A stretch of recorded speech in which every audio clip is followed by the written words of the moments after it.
Most people think emotional neglect means obvious abuse. It doesn't.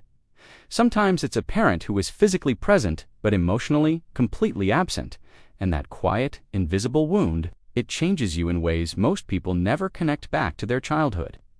Here are 5 ways it's still showing up in your life right now. Before we get into it, if you're into psychology content that actually goes deep, hit subscribe and drop a comment telling me where you're watching from. It genuinely helps. Okay, let's get into it. Here's what the research tells us. A child's brain is literally built through relationship. When consistent emotional warmth, attunement, and safety aren't there, the brain adapts. Not because something is wrong with you, but because your brain is brilliant at surviving the environment it's in. The problem, those survival adaptations don't turn off when you become an adult. Here's how they show up. Number 1, you can't just be in a relationship. You're always waiting for it to fall apart. You meet someone great. Things are going well, and instead of enjoying it, some part of you is already preparing for the loss. You look for warning signs that aren't there. You rehearse breakups in your head. You test people, sometimes without even realizing it. This is what happens when your earliest experiences taught you that emotional safety doesn't last.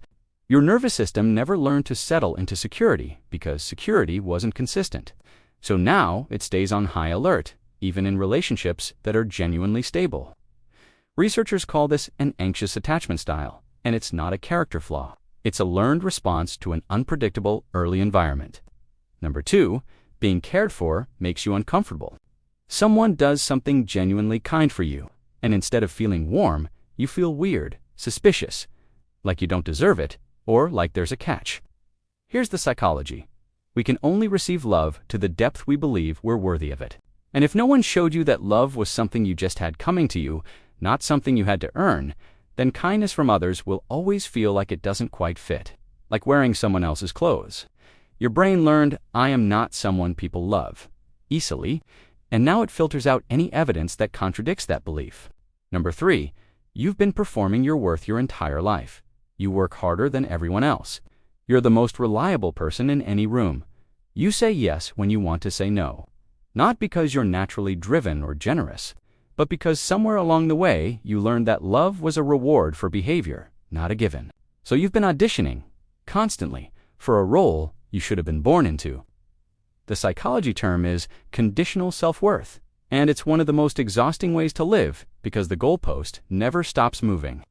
No amount of accomplishment quiets the voice that says it's still not enough. Number 4, you feel emotionally flat and you don't know why. You're not sad exactly. You're just muted, like there's glass between you and your own life. People around you seem to feel things more intensely. Relationships, even good ones, feel slightly out of reach. This isn't a personality type. It's a protective response.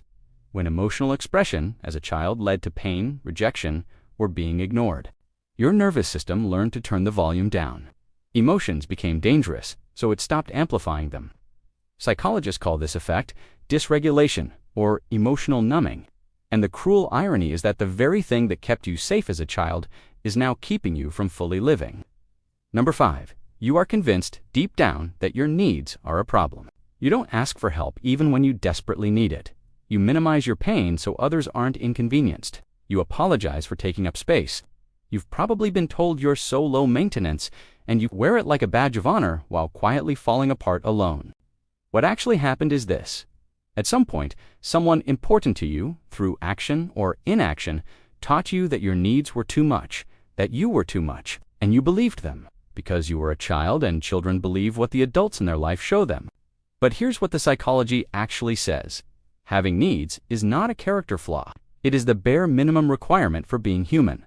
The problem was never you. If you recognized yourself in any of these, that recognition matters. You're not broken. You developed a set of strategies to survive a childhood that asked too much of you and gave too little back. And strategies can be unlearned. Patterns can shift. That's what this channel is about. Not just naming what happened, but understanding why, so you can actually move forward.